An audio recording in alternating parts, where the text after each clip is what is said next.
Hello, sir. Hello, can you hear me? Can you hear me? Oh, brilliant. I can. You sound great as well. Excellent. How are things? You know what? I cannot complain. That's very a nice here today. The weather is beautiful. We've had kind of a weird spring with the weather, but right now it is absolutely glorious. Wow, that's great. I'm just loving the this couldn't be a more like British background right now in the grayness of it all. You saying can't complain is you're fitting in with my British. This is the most British response ever. How are things? Can't complain. Yeah. I'm actually wearing shorts, which is kind of interesting because my wife and I have been joking lately about referring to pants and shorts as simply pant and short. And when I got these new shorts on the thing, it said cargo short. And I thought, oh my God, we've manifested a language change. Oh, I thought it would mean just like the half. Right, exactly. That's what you'd think. But now, we've been joking about it, and now we've actually made it happen. So then it's like the Mandela effect. Was it always short? And we were just saying shorts. I don't know. Well, like, can you be gruntled? If you can be disgruntled, can you be gruntled? Exactly. I guess the sky's the limit. Yeah, my friend Jake invented the word legitimately the other day. I like it. Yeah, that's another good one. Legitimately. Yeah, it's legitimately awesome. I dig it.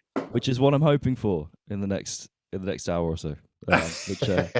So normally I think that was a funny enough start. Normally I would actually chat to you before. I mean, it's recording now anyway, but like normally I would chat to you before that. But I actually would quite like to include that because I think that's funny. So it's a good place to start. To be fair, so I've started a new tradition with the podcast, and I was literally just speaking to the last guest, and the idea is that we have a conversation rolling between who's on board. So what I do is the last guest will ask you a question to start the conversation, but we've already started talking about short and legitimate shorts and all sorts of things. So so that's obviously that tradition's out the window, but that's fine. It started on Wednesday, so I can't complain. There you go. I can't complain. See, there it is. It's universal. Exactly. Yeah. But anyway, the question was, the thing is, we had about the most profound conversation you could have had. Anyway, you could have. Well, we're gonna take that down to the lowest common denominator. Let's go. I'm up for either direction is cool. Yeah. So this has happened. This has happened several times. So you can decide to fit the mold by the end of the podcast, or you can break the mold. It depends what you want to do. But the more profound the conversation, the less profound the question at the end of it tends to be. Excellent. So you can decide to go with that sort of counterbalance thing, or you can, however you feel in the moment is good. But the question was, after our profound discussion about the state of the world, what's your favorite pizza topping? Oh, very good question. We have this pizza joint we like to go to. Why East Pizza? I love the place. My wife loves it. My one son loves it. My other son, not so much, because they have more exotic toppings and such. And there's a particular one that they have that it is bacon, sport peppers, and honey on the crust. And I got to tell you, sport peppers they're just those little hot peppers like you get on a Chicago style hot dog. That probably doesn't make any sense to you. It's just those little those little hot peppers. They got quite a snap to them. They're not jalapenos. They just call them sport peppers, and they're small, but they pack a wallop. Okay. And I'm also not I'm a classic sausage, onion, mushroom guy as well. Wait, you've just said classic, and then you've gone against everything classic that I would have on a pizza. Yes. But that's actually the name. That particular combination is called the classic at this other pizza place that we like to go to, which is the sausage, onion, and mushroom joint. So, and then we also like to, there's a black and luau we like to get. It's kind of like a spicier type of a ham with with pineapple and on a pizza, and that's delightful. But there's all kinds of different ones. But there you go. I can't really narrow it down to my favorite topping, although I have a tendency, I have to say, to be more of a sausageman than a pepperonisman, although I will not complain about either. I'm torn. I had a Domino's pizza last night, so really I should be well versed in this. And a confession, the drummer in my band also ordered a pizza, paid for his half, but then I did eat the remainder of his pizza that he didn't eat. So yes, I really should be better versed in this. My extension was going to be US or European pizza. I'm furthering the sorry, I there's so many profound things we could be discussing, but well, the thing is that over here now they do have a bunch of, which I'm sure they do with there as well, the legit stone fire pizza joints. And the one place that has the more exotic toppings is Wai's Pizza Place. They only make a certain amount of dough a week. It's from the special kind of however they do it. They're open from Wednesday through Sunday. And when they run out of dough, you're donezo. That rhymed. And anyways, that should be on the thing. That's it. And the crust, I think, is just unbelievable. My kids, not so much. I think it's the best crust in town. There's another place that's legit Neapolitan pizza place downtown, which is called what's it called? San Giorgio, I think it's called. And we went there and they had a delicious crust as well. And everyone in my household was like, this is the best place. So it's hard to say. Now, I've been to Italy many, many times, and I've had different incarnations of pizza over there as well. So it's hard to say. All I can say is I'm not a pizza snob. I will say that I like it all, but I have a tendency to appreciate other. But I'm not one of those guys, I will never eat this kind or whatever. It's like, nope. The only thing I have a hard and fast about is the little fishies, the anchovies. Can't do it. No. I think I'm actually allergic to them because I've had anchovies and had like somewhat of a unsavory reaction to them. Plus, they just taste awful. So that's my only caveat. I like all pizza except caviar. Caviar. Exactly. There we go. No. What was I going to say? Funny story. I went to Italy with a friend. His it was like his sort of family holiday, and I guess when we were younger, they decided that he needed a friend to go with him because obviously it was a bit boring going on. Went to Italy. Obviously ordered pizza, and his dad ordered the Diavolo, the hot, But being British as we are, he went to the waiter. Yes, I'll have the Diavolo. And the waiter went, Diavolo. And he went, yes, the Diavolo. So insistent. Like the, he was going to tell him how to say it. Exactly. Yeah. Won't be told how to be said the proper way. Speaking of, I was gonna I promise I've written down some I like to think useful topics of conversation. Fear not. We'll go wherever. It will happen. But what I was gonna say was in my head I was trying to figure out how to pronounce Milwaukee, isn't it? That's it. You did it. Okay, good. Because in England there are so many ridiculous names for towns. I mean, Little Arsington being one of them. Like, there's just so many. But yeah, I mean, what I was going to ask is how is life, Milwaukee life, and how does it compare to sort of the Europe, for example, Italy? How does it compare? Well, this is an interesting town. I guess technically it would be part of the Rust Belt because it was at one point in time quite the industrial city, but it's had a pretty illustrious past. It was quite a big deal back in the day, when America was kind of coming to grips with its conquest of the West and the Europeanizing, a new word. Legitimately Europeanizing. Exactly, and but since the kind of transition from being a mostly industrial town to being somewhat industrial and mostly kind of service oriented and white collarish.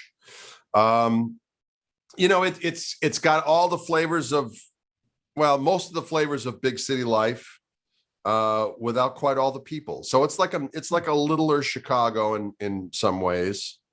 Where we live is a cool area.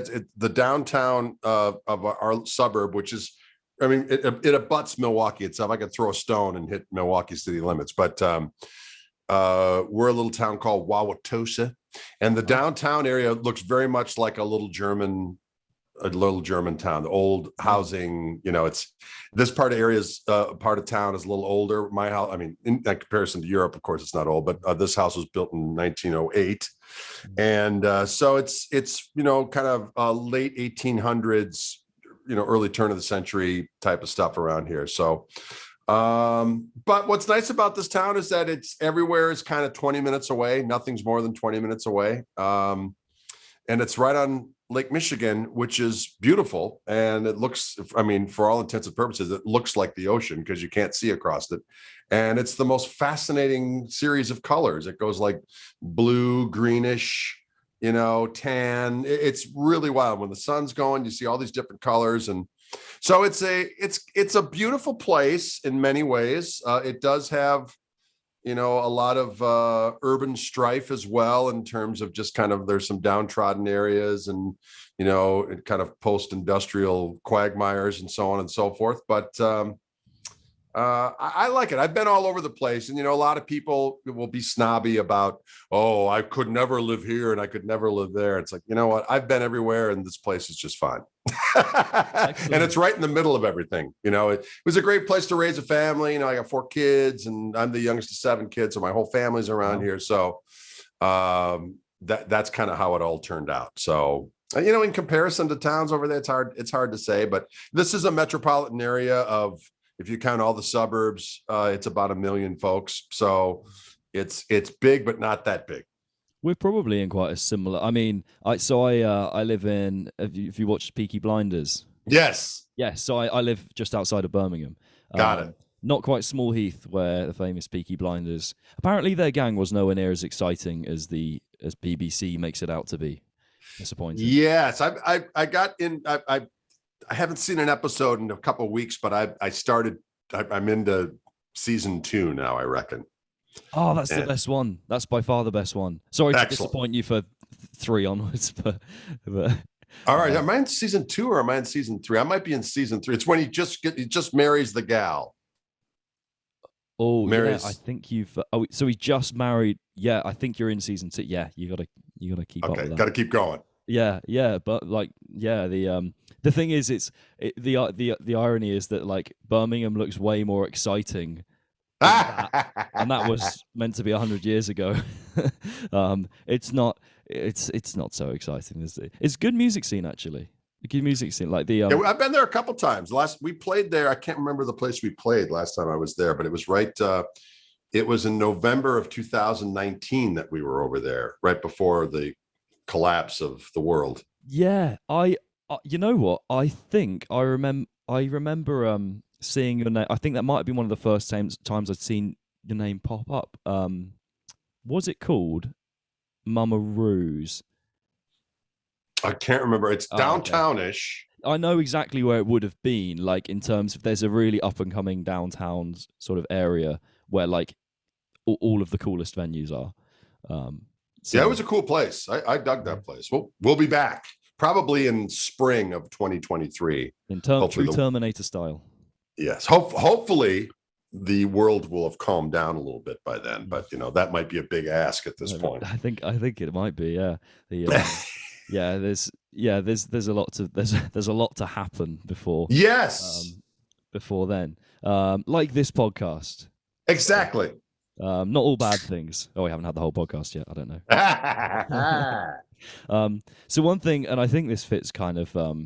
I think this kind of fits how this discussion has gone to this point. Is from watching. I think the first thing I saw. I don't know if you will be able to recall what this sort of video was, but I think the first thing I saw of you, I didn't actually see your name. It was like a video that had been shared round and around, whatever. And there was only I sort of saw your name after this video. I went, oh, that's that guy. It was you playing some sort of guitar lick in slow motion, along with a succession of faces. Yes, I remember that. Yeah, I don't remember the name of the video, and I'm not sure I could find it if I tried. I don't know. Well, maybe I could, but that was that was my first time I'd sort of seen you play, which is interesting. Yeah, the guy asked me to play a lick, and he goes, "Can you play that slow?" And then I pretended like I was in slow motion. Yeah, like Ace Ventura As you do. kind of style. Yeah. But the grand point that I was coming to was I got the impression you were sort of a larger than life kind of character, and take that in any way, shape, or form you like. Right? It's meant as a compliment. I'm sure there are plenty of people that go, "Oh, what?" Many British people go, "Oh, no, of course I'm not." But I was just going to say, where does that come from? I don't know. I've always been, I was the youngest of 7 kids. So I was, and I was the first boy after 5 girls. So I was always kind of used to being at the center of the storm, as it were. But by the same token, it's like you kind of had to light yourself on fire to get any kind of attention. So it just kind of came natural. And all my, my siblings are pretty funny and outgoing. And my dad definitely was. And my mom too. So it just, there was a lot of humor around the house, and I don't know, I was always like class clown and shit. It's just kind of I just like to have fun. It's not like there's not like an act, you know what I mean? It's not like I turn it on or off. It's just, it's always on. It's always on. That's not to say I don't get mad every now and again. Yeah, it's just, I try to have a good old time. I find most things to be quite humorous. Even under the worst of circumstances, I can find humor. Oh, I'm always laughing in moments where you can't, not can't. Obviously, you can. I've discovered that. Been all sorts of places where I've been in trouble for, particularly in school, just laughing, laughing when it's always the worst thing because it's silent. It's always silent, and then someone looks at you a funny way or whatever, and they didn't even know they were, and then you're laughing, and they don't know why. Right. Where am I going with this conversation? Anyway. Yeah. But yeah, there's a shortage of that. I find like there's, it's funny how with the way the world is, with you can immediately be online and present, and I think there's a shortage of genuine sentiment, whether it be larger than life personality or even if you are a more sort of insular person. I think it's nice to see, like you said, you can't fake an act when you're doing it all the time, right? It's nice to see that. But yeah, the next time I saw where I saw you playing and kind of really like, oh, this is really cool, without flattering you too much, was I saw a video of you playing. It was almost a little bit juxtaposition in that I saw you playing one of the Abassi guitars. Yes. Which obviously, given your style and then the nature of Tosin's kind of world, right? It immediately I was like, okay, I want to hear what this is, and I thought that was really cool. And I think what I found really interesting was it felt like there was a lot of creative freedom in what you were doing, and a lot of fun as well, I thought. And I was wondering if you practice that, if that's something that like you really think about. My guess is that the answer is not no in the sense that you don't practice, but no in the sense that it's something that comes naturally. But of course, that's me looking from an outside perspective. Do you find that creative freedom is something that do you feel that you have creative freedom, or is that just how it looks from the outside? Yeah, I try to keep. I had to do so many of those guitar demos for Wildwood Guitars, and in that space, I pretty much play whatever I want and whatever comes to mind. So there's kind of a grab bag of things I have at my disposal. But how I rearrange it, it changes every time. and there's always new stuff being added. Like I'll surprise myself, like, oh, that's new. And then once that new toe has been dipped in the water, I'll just go there. You know what I mean? And so I'm kind of not afraid in that regard to just kind of go where the spirit takes me. You know, if I'm sitting down with a guitar, I'll kind of, you know, just kind of do what feels good, some chordal stuff, a few little lead things, but I just try to keep it in the moment and just kind of go where the spirit takes me, as the case may be. So that could be anything from, you know, the funky stuff. Certainly there's going to be a good bluesy bit in there, and some of the, you know, the chicken picking stuff, and just kind of whatever comes to mind. So it's all kind of in the grab bag. But I mean, it always is, it's always similar but different. You know what I mean? Mm-hmm. So I would say I try to be, I definitely don't plan things out in advance. Let's put it that way. Mm-hmm. And even if I'm doing, you know, like a nod to someone, you know, that's a hero of mine or something like that, I'll play in the spirit of, but never verbatim, because that's just not my thing. So I have done it. You know what I mean? If I needed to do something, you know, note for note, I've had to do that in the past, and I've done it. I prefer not to, but yeah. So it's all kind of, it is kind of rando. I'm a randosman. Rando. Wow, you're in with the millennials with your kind of rando. That's a hashtag. A randosman. Yeah. I might have to just put special guest. The randosman.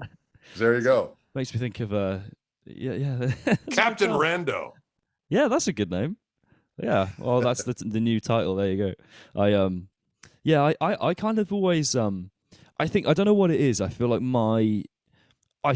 I'm sort of regrettably quite far opposed in how when I sit down, it's like I feel like I'm quite kind of I think it's just the nature of having sat in front of the screen so much when I'm trying to write music or whatever, that it's not lack of freedom, but it's like it feels very structured when I'm trying to write music, you know. And I think sometimes I try and break out of that, and it's difficult, you know. I don't know if it's the way the world has evolved that we work in structure and restriction in that way. Like I'm very much, when we were writing vocal parts between me and the singer in our band, and we were kind of mapping them out on this like MIDI piano and everything, and a little bit of me was like, this is really useful, but a bit of me was like, I'm sort of craving that bit of freedom just to sit there with a guitar and just like let it roll off. And have you seen like a shift in I like how I just go on these rants and then I'm desperately trying to bring this back to a very important question. But I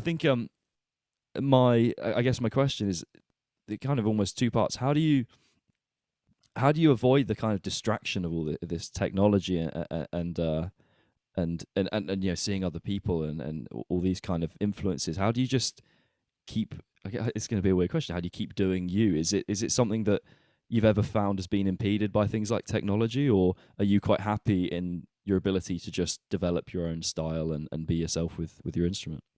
Well, I like yeah, you got to answer those 8 questions now. Yeah, well, you know, the thing I think about with, you know, as far as how technology has changed when I first started recording, you know, for instance, I did this live kind of a live in the studio type of recording years back in 1998. I rented out this old church. I was just born. Oh, there you go. So a long time ago. And we set up in this old church that had now been turned into this kind of recreational center. We rented it out and brought in, I think at that time, they weren't ADATs. They were some kind of other, you know, 8-track kind of digital recording format. You're talking alien to me now. Well, you know, it was interesting. Well, basically you could punch stuff in if you wanted to, but, you know, it was a live recording. So after the fact, as we were listening to all this stuff, if I was going to fix something, it wouldn't have sounded right. So it kind of, it just was what it was. It was a live recording. So now and I like the feeling of live, especially when soloing and improvising, because, you know, the symbiosis of everyone kind of responding in the moment to what's happening. So if we really know a song well and we're tracking it, most of the time the solo will be live. But that being said, sometimes it's fun to go back and go, man, I don't want to fix too much, but this one little thing I'd like to fix, you know. So I like to think or like, oh, the tempo is fucking just sagging a little bit right there in a way that I would rather it didn't. Now, if there's some breathing, I have no problem. But if there's like a little thing, you know, we'll replace the snare hit. You know what I mean? We'll take a measure from here and move it there and all that other kind of stuff. So I try to, so that way I think technology is cool to use and I like it. But at the same time, I do like to keep things as human as possible in the studio and recording. I have a tendency to leave a lot more than if something's like a little off, I'll be like, oh, that's the way it happened. And that's the way it should be. And also having to come to the realization of the feeling of something is a lot more important than what I perceive as flawless, because the vast majority of people, including musicians, are not going to hear this the same way that I'm hearing it. They're going to think, well, that's fine. You know what I mean? So I have a tendency to, especially nowadays, not get too anal, if you will, about fixing stuff. On the other side of things, as far as technology, in terms of like, you know, YouTube and social media in general and all that other kind of stuff, I really enjoy the fact that things that were difficult to have access to when I was younger are now just lickety split. For instance, you know, any kind of artist obscure that I would read about back in the day that you would never be able to find in a record store, that you'd have to, you know, be more adventurous in terms of like getting a record catalog and like shipping away for stuff. And I was never really one of those individuals. You know, I was like, I want what I want now. Or I'd meet a buddy of mine who had those records, like, make me a cassette. So a lot of times my exposure to stuff would be from someone who was the adventurous type to kind of ship away for all this stuff and say, hey, can you make me a tape? So I would have these cassette tapes of, you know, Danny Gatton and Jimmy Bryant and all these guys that I wanted to get access to, but could never find the vinyl. All of that stuff now is just readily accessible. And if there isn't, you know, actual footage of the person playing live, somebody has uploaded, you know, just vinyl, you know, the audio of it. So there's access to all that stuff. There's also access to like transcriptions of everything under the sun. Now I learned off of records and I didn't slow stuff down. You know, and this is not like, you know, oh, it was so much harder in my day. I'm just saying that what was cool about that is that sometimes in that process, you know, you didn't figure things out exactly right, but you're like, well, I'm kind of hearing it this way and I like it this way. You know what I mean? So there was this, you know, there was something about that old school way of just trying to figure it out of records that helped me anyway, build my own style, as it were. But I have to say that now it's really cool to have access to, you know, that technology that slows it down, but keeps it into the same pitch as your guitar. With the faces as well. Yeah, there you go. You can grimace all you want. The thing will actually make your face contort accordingly. But it's fun for me to have access to all that different technology. I will say that as someone that doesn't know what it was like before, to have access to all of this stuff, it might be overwhelming in a lot of ways. Like, where do I begin? Whereas to me, it's like, man, there's no reason to suck. You got everything laid at your feet, for God's sake. Don't call me out. But so yeah, I mean, it's, you know, it's an interesting thing, and you know, on the, you know, and Instagram and all that other kind of stuff, I find it to be fun. I don't, you know, if I see someone, you know, like Mateus Asado might put a video up and I might come across it and I'll just think it's fascinating. You know, just 60 seconds, just chock full of phenomenal, you know, really kind of just, you know, kind of contemporary guitar in a nutshell. But it's weird what I'll take away from it. You know, there'll be like a little chordal thing that's like, well, that's kind of what I do, but it's a little different. You know what I mean? And that's the stuff that appeals to me. It's always like nuanced stuff. It's not really like licks per se. I like chords. Sometimes I'll see. So it's like nuance and chordy things that I'll see that in harmonies that I'm like, hey, that's kind of cool.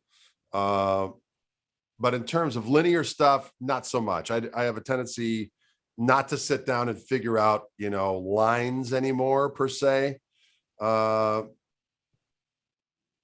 So anyway, that's my answering, hopefully, of those 8 questions. Oh, that's great. Well, from those, I think, right, this is four things that I wanted to say came into my head along that process, and I'm going to try and remember all of them. So the first one that I thought you'd appreciate is that without the use of social media, I would not have discovered the band. It's Pigs. 7 Pigs is the name of the band. So a powerful ensemble. Yeah, and a great Pig 7. Yeah, yeah. I've started a game with my friends where I'll just say a certain number of pigs, and if they don't complete the right number of like pigs in the phrase, then they get a punch or something. I don't know. So I should be like pigs, and see if they get it. Yeah. Anyway, I'm fun to be around. Yeah, indeed. Indeed. But the two things that I thought, in particular, from what you said, the one thing that I've got a perspective that I'd be interested to hear what your take on this is, because I teach guitars, so that's something that I've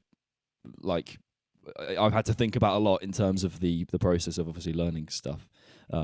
Still no progress, but hey. So I'm a big. I think I approach things in almost the opposite way to how you were talking about when you sit down with the vinyl. Like, so if I want to learn something, and if I want to like take inspiration from something, I have 2 things I do. So one is I will try and learn it to the nth degree in terms of, did he just bend that note that tiny bit more than I did in that phrase, or like did he slide into that note, or did he bend into it, or like what did he do? But then other times, I find that really useful, because I think we're so sunk into our own habits that sometimes if you can't force yourself out of them, I think drummers are particularly guilty of this sometimes. Sorry, drummers, but it's true, and you need to hear it. That what they'll do is they'll hear a song and they'll hear a beat that they kind of know, and then they will play that beat they kind of know in their way, and they won't necessarily progress because they'll interpret what they heard from, I don't know, John Bonham or someone, but they'll play it in like their way, which is great because you need your own style. But I feel like if you really learn things like just as they played it, you can then step back from that a bit with the tools and start to incorporate them. And I think that's what I try and do with things like solos. Saying that my soloing is not where I want it to be, so maybe I've answered my own question. But I'd be interested to hear what you think about that, because there is an important element, which is you've got to be you, obviously, and you've got to be, you're talking about freedom and stuff in it. Like, oh yeah, I totally agree with you. I mean, absolutely. I mean, there's a difference between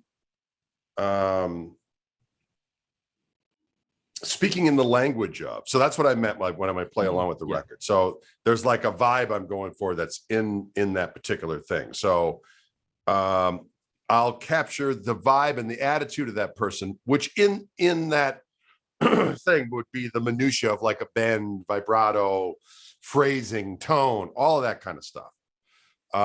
So I have a tendency to hyper focus on that, but not hyper focus on, oh yeah, he pushed it in this measure, and you know what I mean? I'm not really interested in doing that solo exact. I'm more interested in like, I want to sound like how that individual would solo, right? But I know exactly what you're talking about with the drummer thing, because that's the same thing with guitar players as well. No. Capturing the feel of a particular thing. I mean, like drummers are, like shuffles are a classic example. I mean, I played with drummers all through high school. It wasn't until I was in college when I realized, oh, that's what a shuffle is. That's what a drummer should be doing, because I'd play him the records.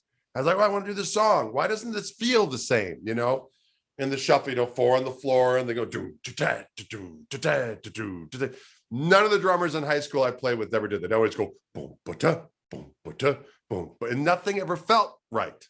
And that's just that minutia stuff you're talking about. You can play along with the record and do that, and it sounds kind of right, but it's not, the grease is not there. And all that little subtlety shit is what really brings, especially all of that kind of roots-oriented music, that stuff has to be in there. So I totally agree with you. It's got to be, the minutia of the feel and speaking in the language of has to be there. I just was never totally into having to like do the solo absolutely verbatim, although I did do some of those things. You know what I mean? But what's interesting to me is that there were people on the other side of it that I would get with that would say, hey, check it out. I learned this solo verbatim. And I'm like, yeah, but I was like, well, good job. You've transcribed the solo verbatim, but the sounds is not right. And your vibrato's weird. It would be better if the tone and the vibrato and the phrasing were right, and you botched a couple of the exact, you know what I mean? Rhythmic eccentricities, if you will, of the solos. Yeah, no, I think that's the important thing is the feel. Like, I was quite happy as a student of mine earlier where we're going over strumming and just the basics of just kind of getting that, and he was like there were a few of the chord changes he was getting a bit stuck with, but like actually his hand was relaxing. When you see people, they'll strum down and up, but like the down and the up will happen alternately, but like not in. They'll alternate, but like without the in between kind of movements of the hand, just moving with the song kind of thing. And then right, and now he's fallen into the kind of his hand. You see it relaxing and just moving in time in the same way you tap along. And I was like, oh, that's good. He's getting the feel for the piece. Well done. Yeah. But yeah, one thing, going back to vinyls, I don't know how much jealousy this will sort of provide you, but I've got two. Okay, I don't have, but my dad has that I got for him. 2 hand-signed Tony Iommi original Black Sabbath vinyl. I think it's Master of Reality and Sabbath Bloody Sabbath. Living in Birmingham, yeah. But interestingly as well, I have messed up a solo in front of the man himself. Oh, really? Yeah, so like it was a he opened the music school that I went to a few years back, which was not far from, I suspect, where you were saying you played, yes. Probably around the same time. I imagine we played very different solos in that period of time. But yeah, managed to meet him, which was pretty cool. So he still lives around there, right? I don't know, actually. I don't know. But either way, he was there in my moment of my fall from grace. I felt so confident before, and then I just messed up. But yeah, he opened the uni, and I met him very briefly, and then decided got him to sign the original. I imagine they're worth a bit of money now. Absolutely, that's pretty cool. So, and yeah. Robert Plant lives kind of around there too. Where's Wolverhampton? Yes. That's right around there. That is right? Indeed, yeah. We so we actually go to the same. I'm not trying to name drop. We go to the same producer who produced some of his music, his solo. But yes, he I think it's Wolverhampton. I believe he runs a. I think he runs like a music. Oh God, I'm running out of words, haven't I? A thing to benefit students in music, which is quite cool. So I think it's almost like it's called a record label, but it's kind of a thing that gets young people into music, which is quite cool. So he's obviously active and never seen the guy, but yeah.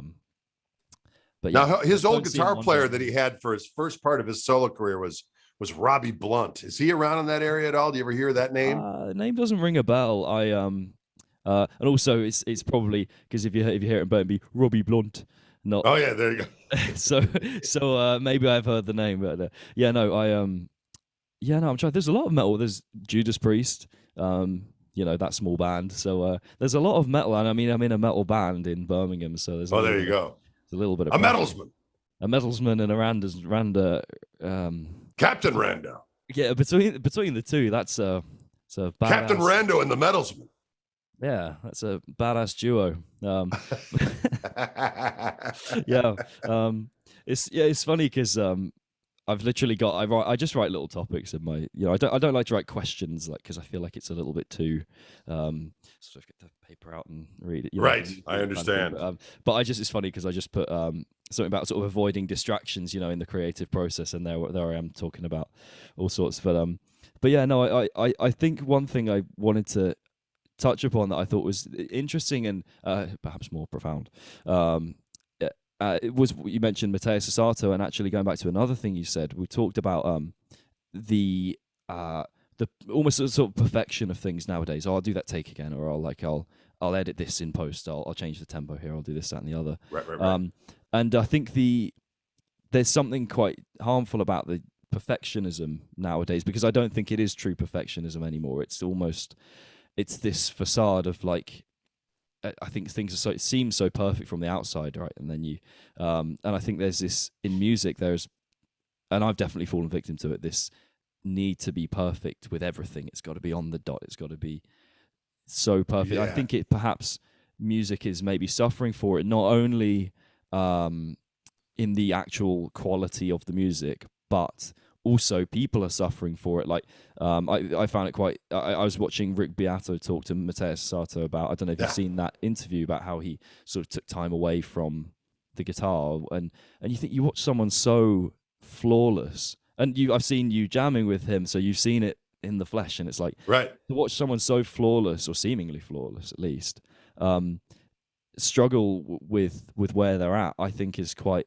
a sad reflection of the state of where things are a little bit. Do you find that the perfection of modern day sort of processes, do you find that kind of weighs on you at all, or no? And yeah, that's about the question. Well, it's what's interesting to me is that, just the amount of content that I have out there now at this point in time, just simply because of the nature of how I make my living, in terms of, all the different videos that I've done for a while. I mean, there's like, I don't know how many thousands, but it's a lot. And at some point, you're just, you're just immune to the fact that, yeah, well, that one I made a little flub up here, there, but the overall feel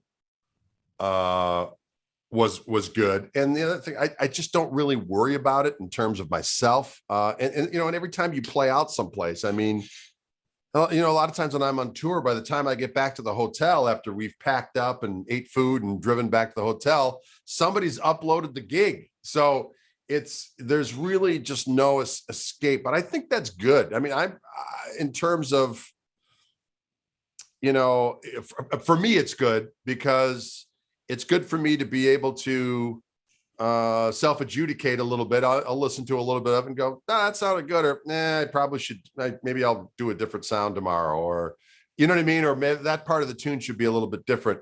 But I'm able to let go at this point and just say, well, that's what happened. You know what I mean? And that's, and if some, internet troll wants to latch on to one little thing in the, thousands of hours worth of content that are online of mine, to be able to go, oh, look, there's that. Well, that's their problem. You know what I mean?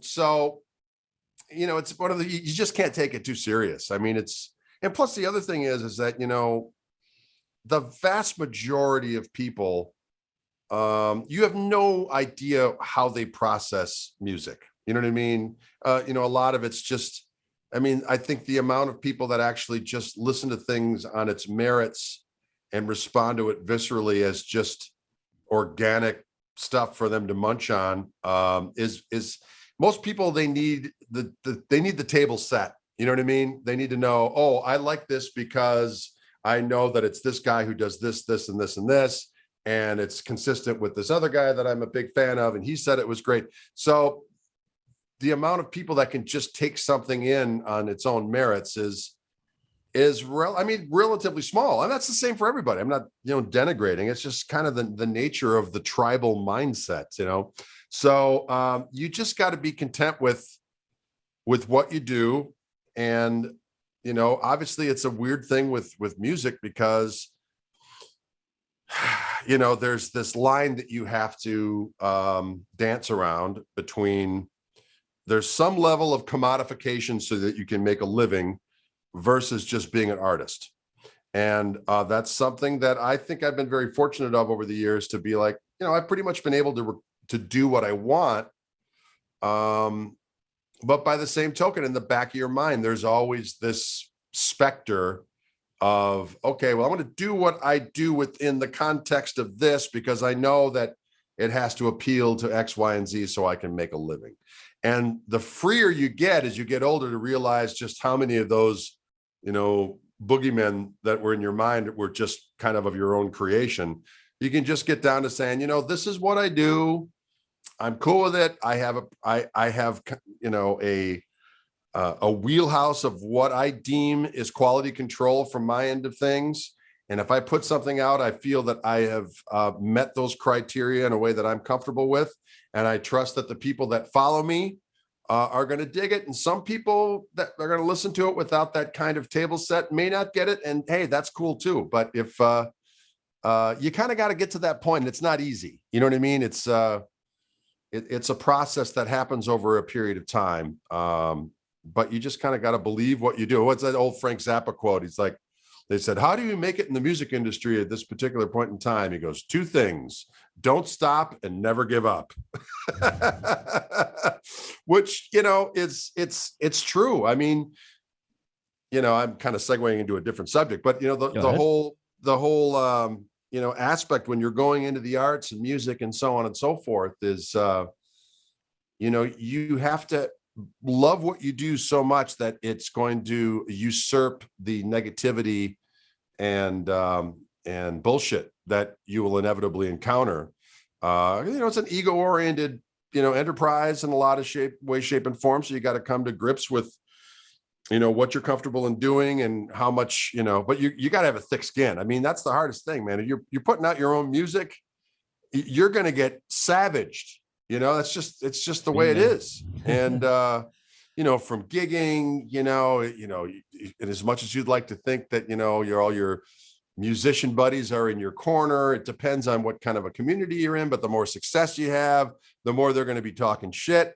And, you just have to have a thick skin and develop the ability to not put stock in those things and just be grateful for what you have.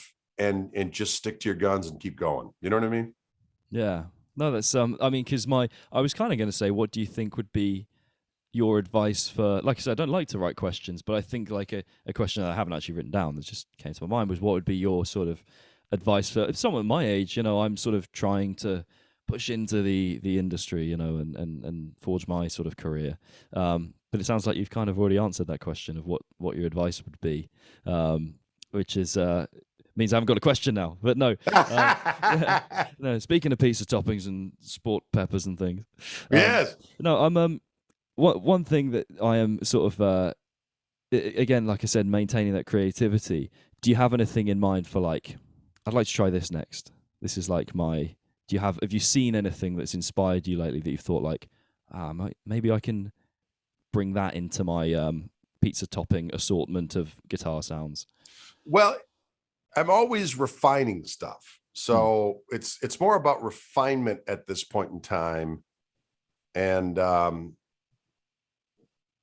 but that's always changing. I will hear little things that I'll like, yeah, that's kind of cool. But it's weird what I'll listen to and glam on to, it was weird. I was always more into like BB King and Albert King than I was Freddie King, only because those are the records I had more as a youngin'. And the Freddie King I had was just more of his instrumental stuff. And I liked his latter stuff more, but more from a tune point of view, not necessarily from a playing point of view. But he does this explosive bend thing that just hit me. And I've been listening to a lot of, live Freddie King things lately. And those are the kind of things that I have a tendency to when I talk about refinement, and a lot of it too is that there's, and you try not to get into this, because it's something that you hear people talk about, less is more and don't play as many notes and all that kind of stuff. And you play as many notes as necessary to express yourself in the way that you're playing and feeling at the time. I have a tendency at this particular point in time for myself, I enjoy, vibratos, bends, and tone and phrasing. To me is the absolutely most important thing. And any kind of fast things are those exclamation points in the conversation you're trying to come across or you're trying to get across to folk when you're improvising. So as a result, I have a tendency to, when I talk about refinements, I'm talking about different vibratos, different ways of getting out of things in a way that sounds more refined, but I'll use those kind of guitar utterances to play unpredictably. Because I find that if you're set into certain lines or you learn like, oh, that person did this really cool thing where he used this scale and did it this intervallically, and it started here and it went up here. And that's all really cool and it's fantastic. But those are things that are like set things that you're talking, in a sentence where you're like, I'm going to insert this particular subject at this point in time. There's nothing wrong with that. But to me, that becomes more of a stock thing. Whereas a more emotive way to approach is to incorporate some of that cool stuff, at times as an exclamation point.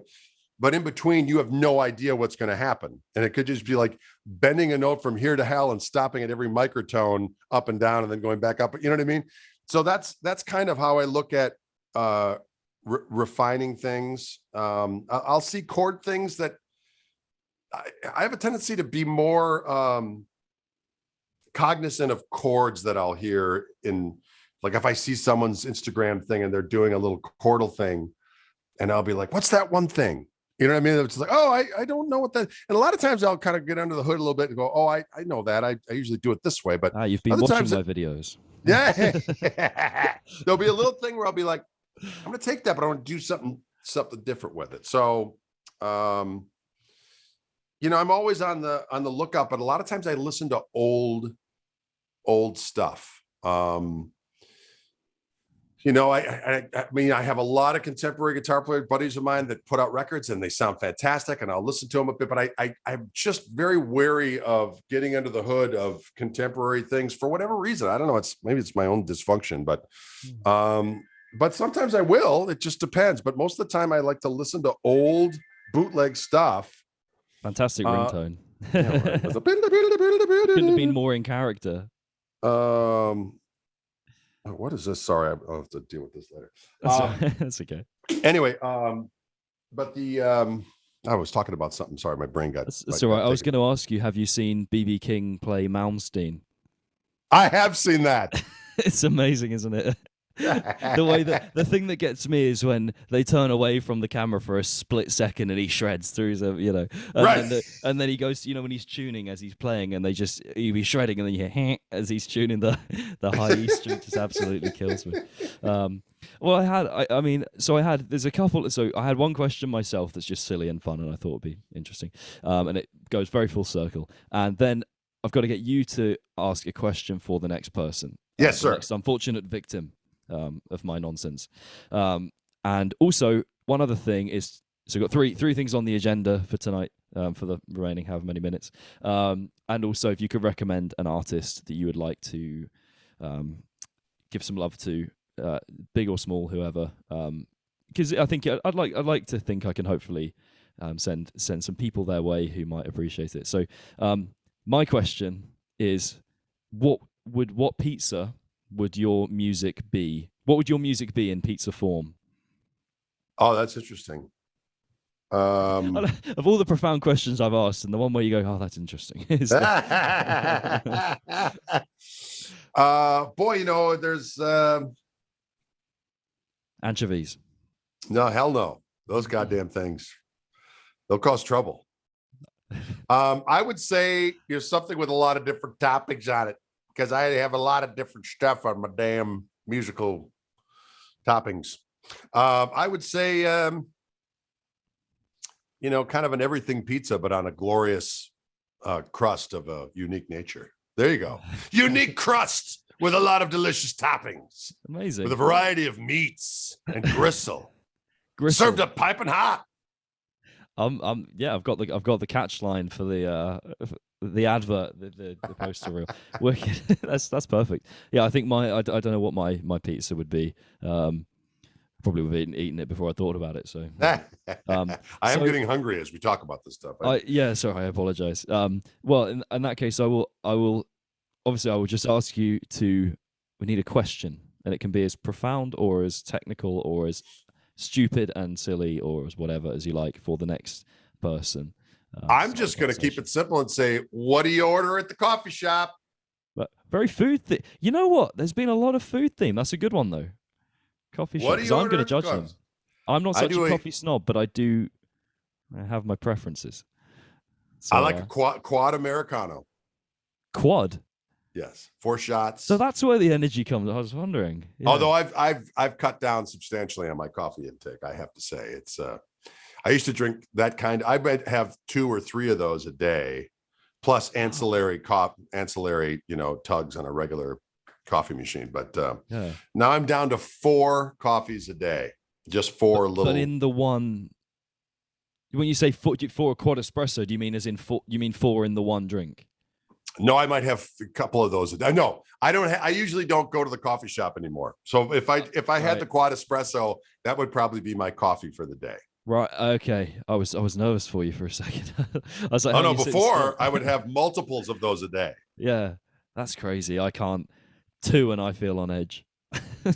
Yeah, it's a crazy thing, but yeah, I've cut way back.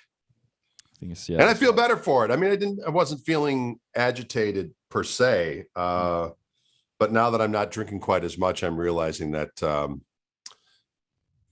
maybe I'm just not as driven. Not as awake in the morning. Yes. Yeah. Well, I have the 1 coffee in the morning. I usually have 2 because we have a really good coffee machine. Okay. That grinds the bean right there, and then I want one of them. Oh, it's so good.